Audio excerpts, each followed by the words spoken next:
Mario Alonso Puig, muchísimas gracias por participar en este Ágora Mundial de la Felicidad, que es también un festival, y contar contigo, bueno, es un sueño hecho realidad, porque te llevo siguiendo muchísimos años, me he leído yo creo que tus 9 libros y los que llegarán, y la verdad que lo que estás haciendo es algo realmente especial, llevar un mensaje de superación, de salir de ese sufrimiento. Ahora nos cuentas un poco de dónde te sale toda esta curiosidad que tienes, pero lo que estás haciendo es muy grande y estar dentro de este proyecto para nosotros es muy importante. Así que muchísimas gracias por participar.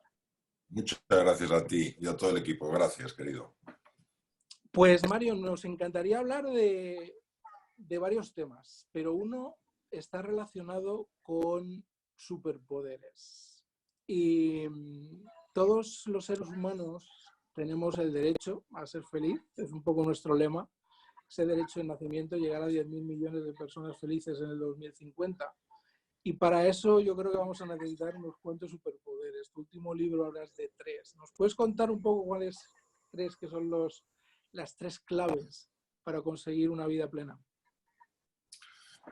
Cuando yo hablo de los 3 superpoderes, hay que valorar distintas dimensiones en esos superpoderes. Por ejemplo, hay una explicación, una dimensión que es la dimensión de la neurociencia. Entonces, los 3 superpoderes serían, primero, todo aquello que es el mundo emocional y que procede de una parte del encéfalo que se llama el sistema límbico, realmente genera los estados afectivos en la persona, es decir, de ahí salen los grandes porqués, por qué quiero hacer algo, qué es lo que quiero hacer, por qué quiero hacerlo. Luego hay otra parte dentro del encéfalo, que es toda la región prefrontal, las áreas prefrontales, que de alguna manera nos ayudan a encontrar el cómo lo hago. Este sería el segundo superpoder a nivel de la neurociencia. Y el tercero tiene que ver con una estructura sumamente compleja que hay en el tronco del encéfalo. Si el encéfalo fuera una flor, sería el tallo de esa flor, que se llama sistema reticular activador ascendente, y que lo que hace es enseñarnos dónde podemos encontrar eso.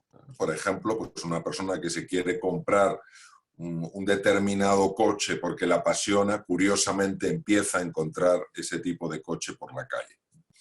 Desde el punto de vista, desde otra dimensión, podríamos decir que los 3 superpoderes, el primero es la inspiración. Es decir, cuando una persona está movida, entusiasmada en un proyecto, entonces se activan procesos que son muy creativos, la persona es mucho más emprendedora.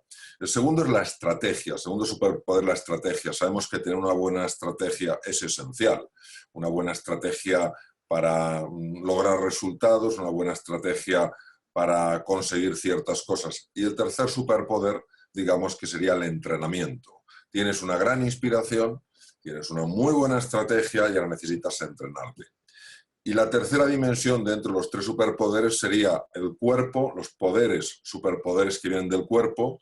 Yo recuerdo, por ejemplo, una persona que me contó cómo su hijo había quedado atrapado bajo la puerta de un garaje, que se averió, le cayó la puerta entera encima. El chico empezó a gritar y el padre, solo con su fuerza, sin ser un hombre especialmente corpulento, consiguió levantar esa puerta tan pesada, sacaron a su hijo, que por cierto tenía una fractura de todos los huesos de la pelvis. O sea, imaginemos lo que fue aquello, el superpoder del cuerpo. El segundo son el superpoder que tiene que ver con la mente, la persona que sabe enfocar bien su atención, la persona que sabe muy bien cómo gestionar su ruido mental. Y el tercer superpoder sería el superpoder del alma, de la parte más profunda, de la dimensión más honda del ser humano, que es la que nos ayuda a conectar con nuestra esencia, con los demás y con la naturaleza. Entonces, en el libro yo hablo de los 3 superpoderes y hablo de todas estas dimensiones que de alguna manera se pueden distinguir, pero no se pueden separar, porque están perfectamente integradas. Súper interesante. Podemos hablar un poquito de inspiración, porque no es fácil llegar a esa inspiración. ¿De dónde sale la motivación? Hay gente que lo llama motivación intrínseca, pero ¿de dónde nace esa inspiración? Yo creo que esa inspiración nace del reconocimiento de un mundo de posibilidad al que hasta ahora no habías tenido acceso. Yo voy a poner un ejemplo muy sencillo. Yo tengo una muy buena amiga que era una fumadora empedernida y ella se había dado cuenta de que cada muy poco tiempo tenía que salir, porque no se podía fumar dentro de las casas, salir a la terraza o lo que fuera a fumar. Y en una ocasión un muy buen amigo suyo se puso muy enfermo. Entonces ella fue al hospital y realmente cada 2 por 3 tenía que salir de la habitación de su amigo para poder fumar, obviamente saliendo del hospital y yéndose a la calle.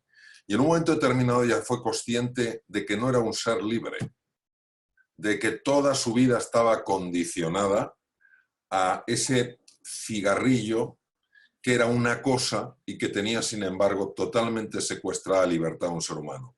Y en ese momento ella sintió como una posibilidad ser mucho más libre. A partir de ese momento, y de esto hace años, dejó de fumar. Entonces la inspiración es como una intuición profunda de que hay un mundo posible que no estás disfrutando, al que no estás accediendo y al que podrías acceder. Y por eso te lleva a un nivel mental, a un mindset radicalmente distinto. Has hablado de intuición. O sea, inspiración e intuición. Estás hablando de 2 términos que no son nada fácil de entender. Intuición. ¿De dónde sale la intuición? ¿Hay investigación que se haya desarrollado y que nos ayude a entenderlo? Sí, vamos a ver. La intuición y la inspiración son 2 cosas diferentes.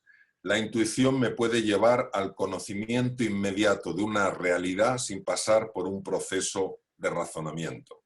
Es decir, yo de repente a nivel intuitivo veo algo y no estaba siquiera pensando en eso. La intuición me dice qué he de hacer, pero no me explica racionalmente por qué he de hacerlo. Cuando esa intuición tiene una capacidad tan movilizadora que se convierte en una motivación interna de un calibre tan grande que me ayuda a saltar de nivel, entonces yo le llamo inspiración. Es decir, una intuición que me moviliza es una intuición inspiradora. Una intuición que me ayuda a descubrir está más enfocada en la sabiduría que en la inspiración. ¿De dónde nace? Nosotros sabemos que cuando se produce ese proceso de breakthrough, ese proceso intuitivo, hay un cambio en las ondas cerebrales y hay una ráfaga muy rápida de lo que se llama ondas gamma, que se ha registrado en lo que se llama la circunvolución temporal superior del hemisferio derecho. Es decir, parece que hay un momento en el que hay un cambio en el ritmo de ondas cerebrales y su manifestación es en el hemisferio derecho, que es el que está conectado con el inconsciente. Sin embargo, parece ser que también la intuición puede venir de sitios tan sorprendentes como el tubo digestivo y el corazón. Es decir, hoy sabemos, se pueden registrar a nivel encefálico los cambios electrocardiográficos que están teniendo en el corazón. Por ejemplo, el cíngulo anterior, en la parte medial, en la parte interna de los hemisferios cerebrales, tiene una conexión muy importante con el cuerpo. Pues se pueden registrar, por ejemplo, con electromagnetografía, se pueden registrar los cambios del corazón que se están reflejando en el cerebro. Por otro lado, el tubo digestivo ya ha pasado de ser simplemente un órgano que permite la absorción de los nutrientes que necesitamos para nuestro metabolismo, y hoy en día se sabe perfectamente que es un segundo cerebro, ni más ni menos que con 500 millones de neuronas. Entonces ya ese concepto un poco antiguo de que el tubo digestivo solo sirve para la digestión da paso a que además todo lo que es el cerebro digestivo y esa estructura bacteriana llamada el microbiota, que es capaz de afectar al funcionamiento del cerebro, ya pueden ser base de procesos que en lugar de ser top-down, de arriba abajo, son bottom-up. Y es muy interesante en el lenguaje anglosajón cómo se traduce esto, I feel in the guts, es decir, lo siento en las tripas. Y ya finalmente nosotros habíamos considerado el aparato locomotor como sencillamente el que nos permite desplazarnos. Hoy ya tenemos experiencia de que el aparato locomotor, es decir, la musculatura, también integra memoria del inconsciente. Y hay personas que haciendo determinados ejercicios de reconexión con el cuerpo, sea yoga, sea qigong, sea tai chi, sea ejercicios de estiramiento o incluso recibiendo masajes, han tenido experiencias muy intensas de momentos que han vivido. Entonces, hoy en día, esta atomización donde parece que la cabeza es la esencia de todo, da paso a algo mucho más holístico, es decir, que es una red de conexión donde hasta cada célula tiene memoria. Es impresionante escucharte y ver la importancia integral que tiene el cuerpo, que puede tener la mente, que puede tener el alma. Has hablado de alma. ¿Cómo conectamos en todo este cóctel el alma dentro del desarrollo humano? Yo creo, y es una visión por supuesto muy particular mía, que muchísimos de los problemas que estamos hoy sufriendo son la consecuencia de haber eliminado la dimensión espiritual de nuestra vida. Y no estoy diciendo con ello la dimensión religiosa, estoy diciendo la dimensión espiritual. ¿Qué es la dimensión espiritual? Es lo que nos conecta primero con nuestra esencia.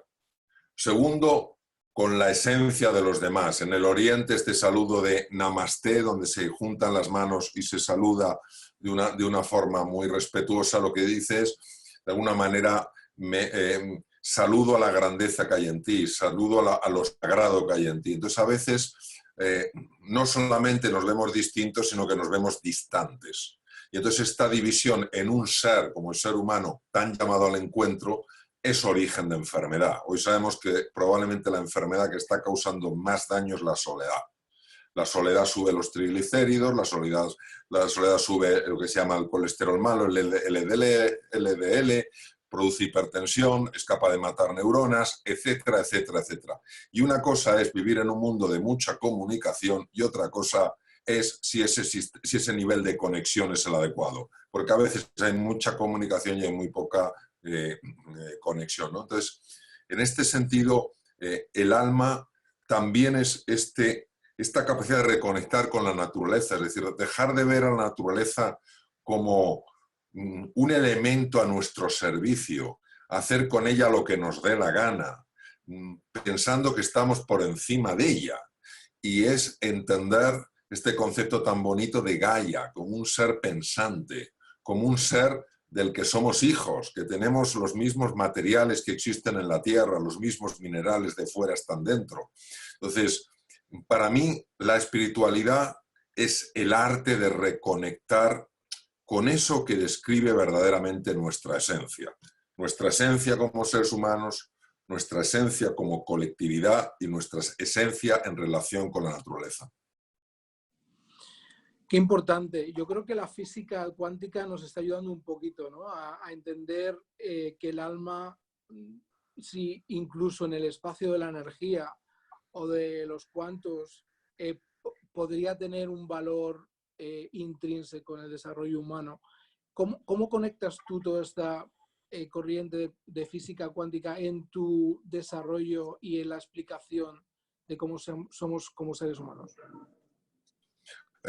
Vamos a ver, de lo más difícil que yo he encontrado es cambiar un paradigma del griego, una forma de ver. Hace 500 años la forma de ver es que el mundo se acababa más allá de la línea del horizonte. Y esto no era una idea, esto era una creencia que tenía totalmente anquilosado al mundo, no se navegaba, nadie se atrevía. Entonces, todo aquello que muestre que nuestra visión de las cosas es limitada, no quiere decir que sea falsa, quiere decir que es limitada, pues nos ayuda a expandir el nivel de conciencia. Entonces, nosotros desde el siglo XVII hemos seguido fielmente todas las teorías newtonianas. Newton fue el gran transformador, no solo en la física y la matemática, como fue Descartes o de René Descartes en el campo de la filosofía como padre de la filosofía racionalista. La física cuántica no es que niegue la realidad de la física newtoniana, lo que hace es aumentarla. Entonces, la física newtoniana es una física donde el tiempo y el espacio son absolutamente relevantes y resulta absurdo que una pieza situada en A pueda tener un impacto en una pieza situada en B a 5.000 kilómetros de distancia. Sin embargo, la física cuántica convierte el tiempo y el espacio en irrelevante. Es decir, un electrón a 5.000 kilómetros de distancia puede afectar a otro porque el tiempo y la distancia no existen. Es lo que es un eterno presente. Obviamente, entre medias está una figura como Einstein, que a pesar de que muchos consideran que atacó la física cuántica, hay que reconocer que él gana el premio Nobel en 1925 por el efecto fotoeléctrico que pertenece al mundo de la física cuántica. Entonces, Einstein fue el primero que mostró cómo el tiempo y el espacio no eran dos coordenadas radicalmente separadas, sino que estaban profundamente conectadas. Y obviamente toda su teoría de la relatividad general y la teoría de la relatividad especial, pues eso es lo que muestra. Entonces, la física cuántica lo que nos ha ayudado es a ser más humildes, a entender que nuestra visión de las cosas es limitada y que, por tanto, no se trata de creérselo todo, pero sí de estar abiertos a explorar con una mente y un corazón un poco abiertos. Luego descartaremos lo que para nosotros no tenga sentido, pero es que hoy en día nosotros descartamos todo aquello que no es acorde con nuestra forma de ver. Como decía Molière en El Tartufo, no hay nada que no podamos ajustar, negar, adaptar a nuestra forma de pensar. Entonces, no somos conscientes de eso. Entonces, la física cuántica creo que ha hecho un ejercicio extraordinario. Lo mismo que ha hecho, por ejemplo, todo lo que es el estudio energético del ser humano. O sea, una ciencia milenaria que a veces pues, había personas que se la tomaban un poco en serio. Lo que no pueden negar son los resultados, o el propio todo lo que es la meditación, el Shamatha Vipassana, que tiene pues, por lo menos 2.500 años y que hoy se sabe que algo aparentemente, puramente mental, tiene una dimensión a nivel anímico y tiene una dimensión a nivel fisiológico. Es decir, nos estamos abriendo a un concepto mucho más holístico de la vida. Y creo que es mucho mejor, porque al final la vida es demasiado grande como para que la encerremos en nuestro escaso recipiente mental, ¿no? Y yo creo que precisamente de los científicos que más han ayudado han sido los físicos teóricos en este sentido, porque nos han dicho, señores, no es que la física newtoniana sea falsa, es que es incompleta. Vamos a ampliar nuestra perspectiva. Qué interesante unir disciplinas, ¿verdad, Mario? En este caso, la física, la medicina, la biología. Incluso si hablamos del concepto de la biología de las creencias, ¿no? De Lipton. ¿Cómo podemos entender como seres humanos que nos podemos expandir? ¿Podemos dar, por cierto, nos expandimos de alguna forma? ¿Qué es el concepto de expansión? ¿Cuál es el concepto de conexión entre todas estas disciplinas que nos pueden ayudar a llegar a un nivel de conciencia más alto? Pues yo creo que es la misma que entre el fondo y la forma, y la energía y la materia. Es decir, la primera persona que nos hizo entender que la energía y la materia son dos dimensiones de una misma realidad, pues fue obviamente Einstein con su famoso E igual a mc cuadrado, donde demostraba que con una moneda de un penique norteamericano, si se convirtiera todo eso en energía, se podría mantener encendido el estado de Nueva York, no la ciudad, todo el estado durante 2 años de forma ininterrumpida. Entonces, el primero, que lo mismo que jugó con el tiempo y el espacio fue Einstein, también nos hizo ver que la materia y la energía se intercambian. Ahora bien, muchas veces cuando nosotros vemos la forma de las cosas, creemos que no hay más que forma y nos olvidamos de que hay fondo. Entonces, estas disciplinas a nivel de la forma son muy diferentes. Es decir, ¿cómo vas a poder comparar la física cuántica con la acupuntura, con el qigong, con otras cosas? Dirías, no tienen nada que ver. Pero a nivel del fondo están tremendamente conectadas. Entonces, a nivel de la superficie, a nivel de la forma, tenemos el conocimiento. A nivel del fondo tenemos la sabiduría. Entonces, ¿qué ocurre?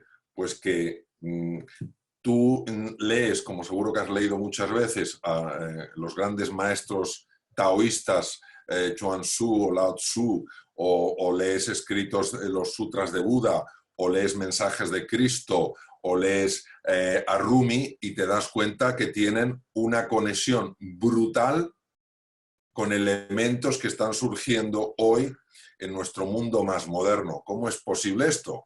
Porque son realidades muy profundas y en la profundidad todo está conectado. Lo que pasa es que estos seres humanos eran seres iluminados y eran capaces de ver esta profundidad, no se quedaban con la forma.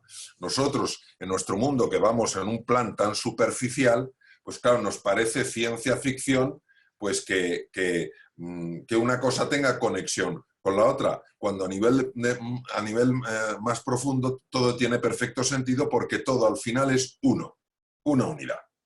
Entonces sería como una raíz y luego un árbol con ramas totalmente distintas y con frutas diferentes. Claro, si uno no ve esa conexión diría, no tienen nada que ver, pero en el fondo surgen del mismo tronco. El fondo da lugar a la forma, lo no manifestado da lugar a lo manifestado, lo profundo da lugar en el mundo dualista, lo superficial, que es el blanco y el negro, el bien y el mal, pero a un nivel mucho más profundo eso no existe, porque es un mundo no dualista, solo hay una realidad.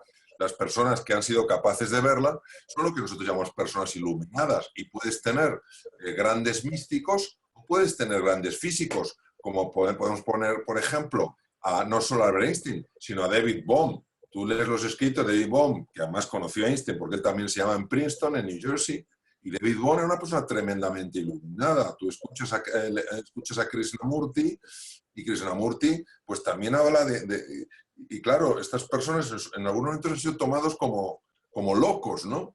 Y sin embargo, son capaces de tener una mirada más profunda que las otras personas. ¿Qué ocurre? Que todo el sufrimiento ocurre a nivel superficial. A nivel profundo no hay sufrimiento. No es que no haya dolor, el dolor nos lo da nuestra naturaleza física, pero no hay un sufrimiento porque la mente está en un estado de calma, no está totalmente revuelta como ocurre en el mundo superficial. Entonces, por eso, las personas que han entrado en ese nivel de profundidad establecían una relación completamente distinta con las pruebas y con los desafíos, porque estaban mucho más enraizadas en lo que se dice el ser. Nosotros en el mundo más superficial estamos mucho más en el tener y en el hacer, y se nos olvida la dimensión del ser. Y que cuando tú profundizas en el ser, tu hacer y tu tener, es decir, los resultados que obtienes son radicalmente distintos porque todo surge de un lugar diferente, que es tu propia esencia, el núcleo de quién eres, el núcleo de lo que eres.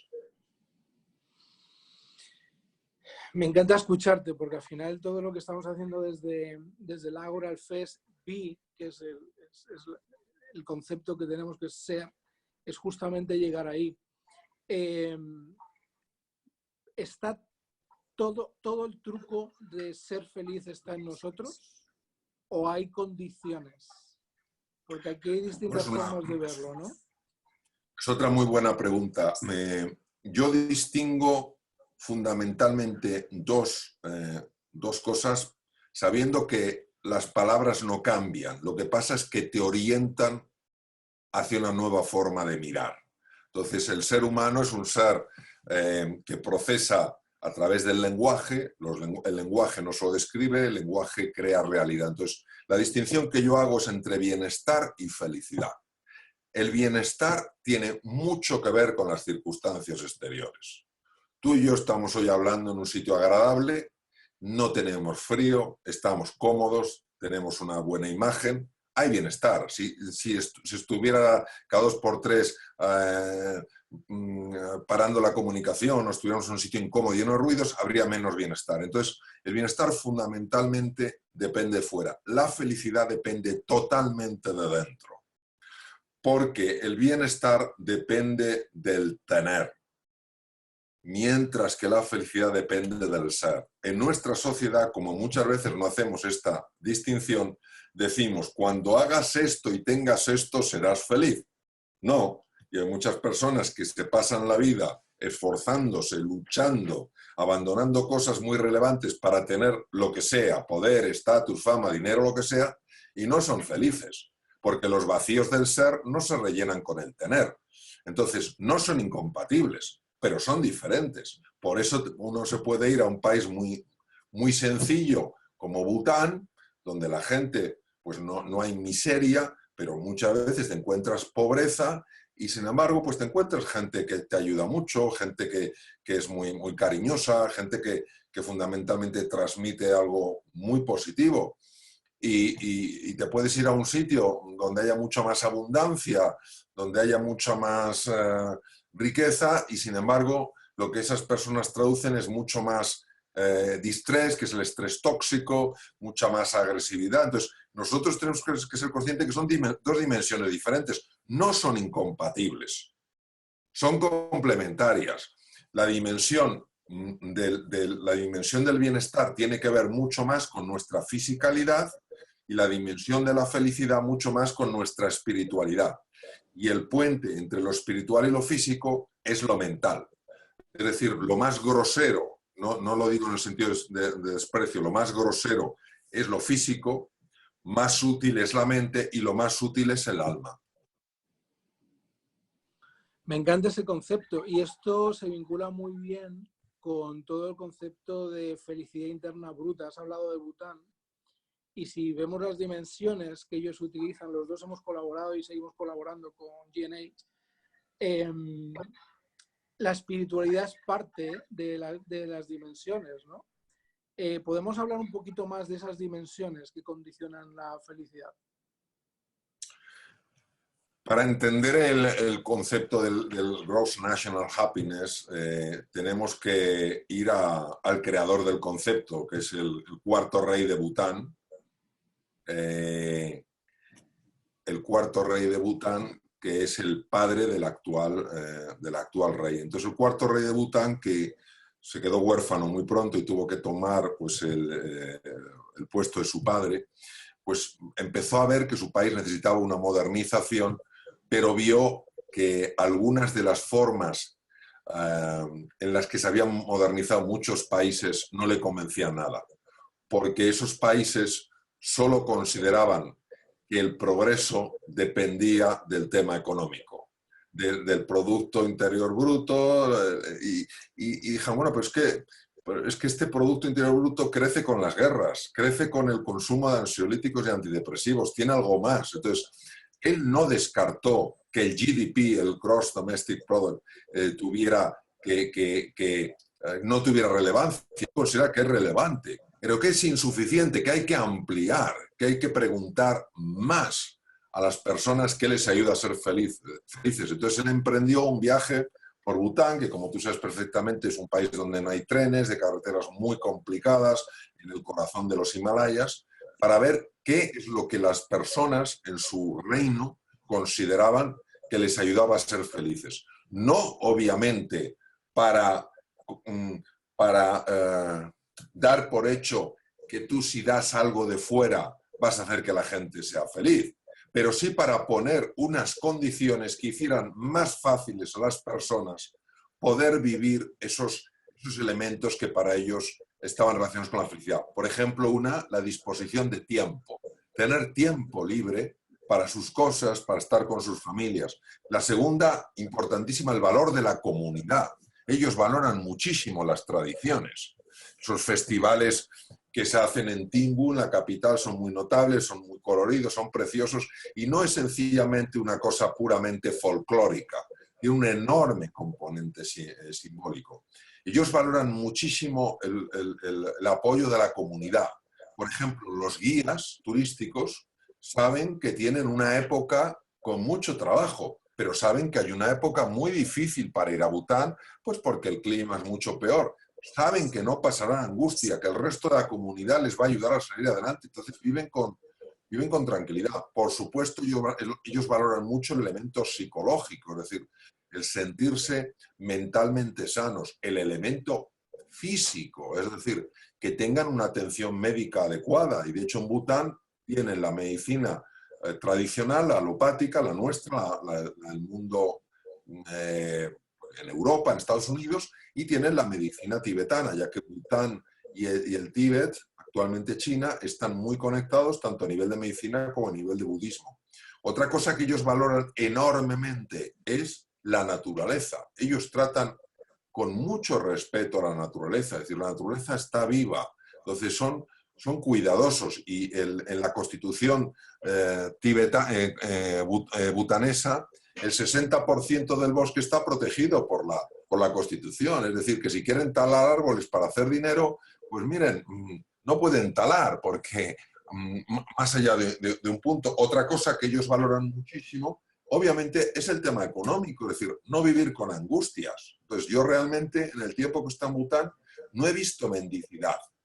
He visto situaciones, obviamente, de gran austeridad, pero no de mendicidad. No me he encontrado un solo mendigo, y está en bastantes sitios de Bután. Y otro elemento que ellos valoran muchísimo es el liderazgo. Tener líderes que no estén al servicio de su vanidad, sino al servicio de los demás. Entonces, claro, todo esto constituyen los pilares, los dominios, mejor dicho, los dominios del concepto de Gross National Happiness. ¿Qué quiere decir? Que todo el gobierno butanés hace un survey, hace una encuesta cada 3 años a un porcentaje de la población lo suficientemente significativo para asegurarse de que esto se va cumpliendo. Y todas las leyes, todos los tratados comerciales se tienen que contrastar con los principios fundamentales sobre los que se basa el concepto de Gross National Happiness, de lo que es la felicidad bruta. Y si resulta que el tratado es muy interesante económicamente, pero va a dañar la naturaleza, va a reducir el tiempo libre, va a reducir el bienestar psicológico, etc., dicen que no al tratado, con todas sus consecuencias. Impresionante el caso, ¿no? ¿Tú crees que, bueno, hemos hablado de un poco del ser, de la intuición, del alma, de la inspiración, de las condiciones, de los superpoderes? Hemos hablado de condiciones también. ¿Cómo podemos combinar estos dos aspectos cuando has mencionado la condición de liderazgo como algo clave también dentro incluso de las dimensiones de un país? ¿Cómo lo podemos aplicar en el día a día y cómo podemos invitar a toda esta gente que está buscando de alguna forma cómo llegar a un nivel de plenitud, cómo tener una vida plena, o básicamente cómo tener una vida de bienestar y de felicidad? ¿Cómo podemos aplicarlo en el liderazgo?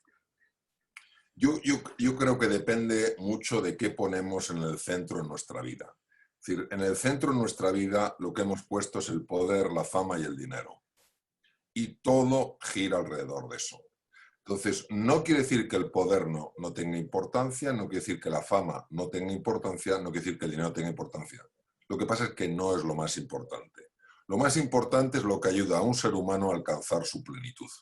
Entonces, si tú no tienes una relación con los demás, caes en la soledad, que ya hemos visto, que daña el cuerpo y daña el cerebro.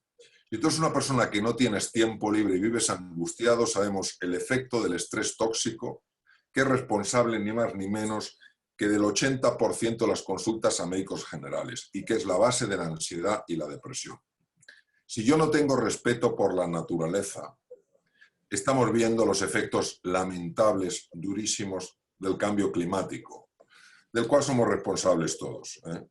Si nosotros no cuidamos de tradiciones que son muy importantes en lo que es nuestra cultura, sin intentar imponer esas tradiciones, sencillamente celebrarlos, parece que al final todo el trabajo que han hecho otros seres humanos que nos han precedido, como que no contara. Entonces, yo creo que lo que nuestra sociedad necesita es volverse más humana, es volverse más humana.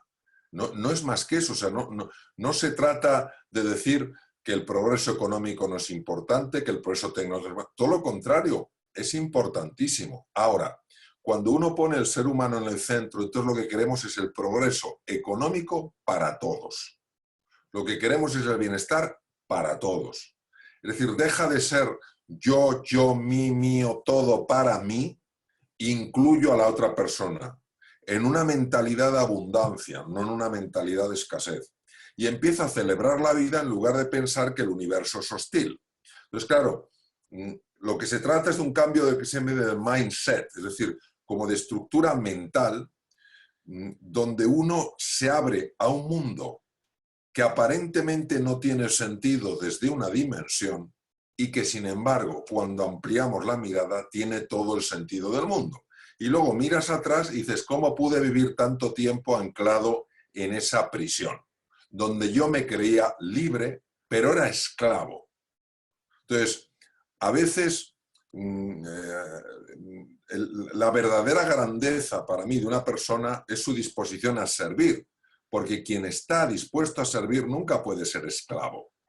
Puede estar esclavizado físicamente, pero internamente, si su disposición es ayudar a servir, no puede ser esclavo. Miremos el caso de Viktor Frankl en los campos de concentración, de Auschwitz y Dachau, por ejemplo. Ellos estaban esclavizados, no podían salir, pero algunos de ellos no eran esclavos por dentro, en el sentido de que ayudaban a otros seres humanos a sobrellevar sus penalidades. Y entonces el propio Viktor Frankl, psiquiatra, creador de la tercera escuela logoterapia, tercera escuela vienesa, decía, ¿cómo es posible que estas personas tengan tal resistencia? ¿Cómo es posible que estas personas tengan este nivel casi de ilusión en semejante infierno? Y era porque estaban volcados en los demás.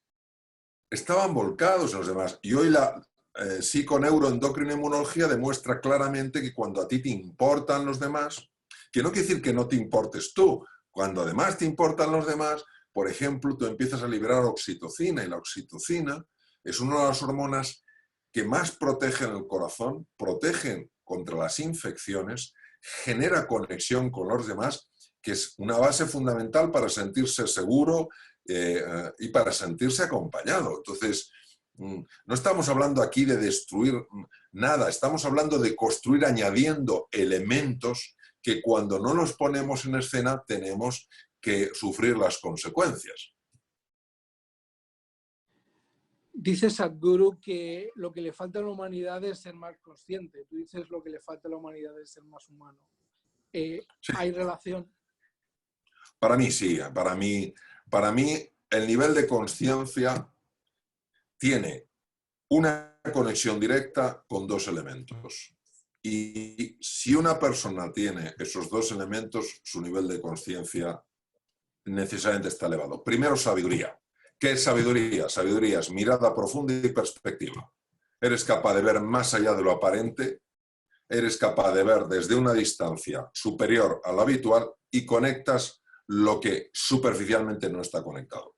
Y por otro lado es la compasión. La compasión tiene 4 elementos. El primer elemento es la amabilidad, kindness, ser una persona amable. O sea, no ir espantando a las personas con tu cara, no ir espantando a los demás con tu rostro, no ser una persona tan impredecible que la gente esté tensa a tu alrededor porque no saben si hoy te has levantado con el pie derecho o con el izquierdo. Pues lo primero es kindness, lo segundo empathy, la capacidad de sentir tu sentir. En tercer lugar, compasión, no solo la capacidad de sentir tu sufrimiento, sino la voluntad y la disposición de hacer algo para reducirlo. Y finalmente el perdón, la capacidad de entender que el ser humano hace daño desde su ignorancia. Entonces, cuando nosotros juntamos sabiduría y compasión, entonces para mí eso es lo que refleja en nuestra esencia el ser humano.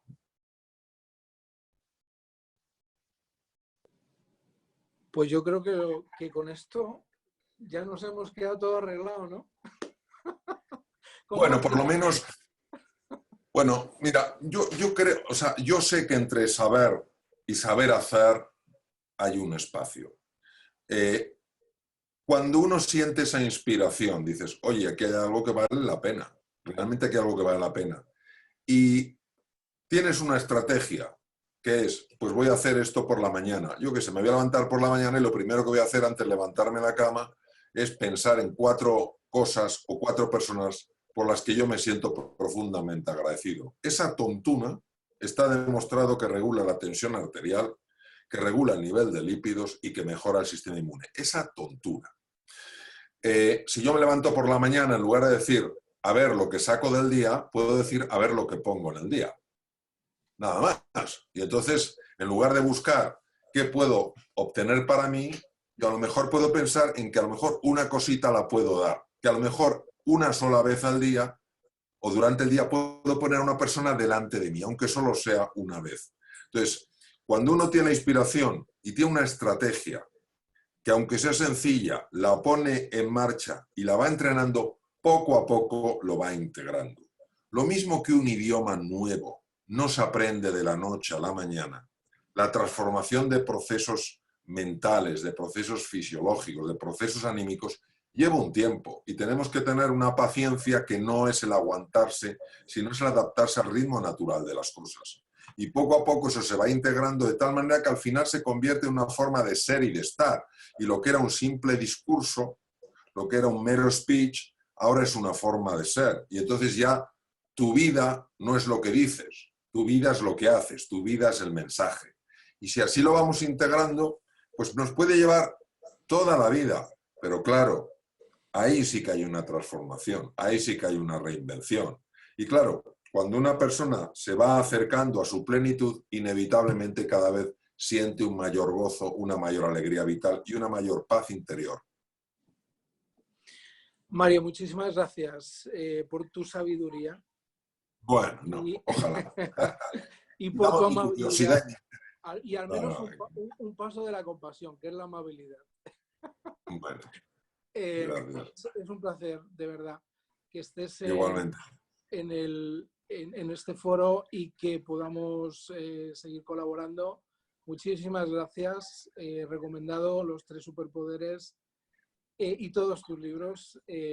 Ya pondremos links a todo, pero te agradecemos muchísimo esa sabiduría, esa compasión que tienes y cómo conectas y cómo divulgas, que es una clave fundamental para que este mensaje llegue al mayor número de personas. Muchísimas gracias por participar.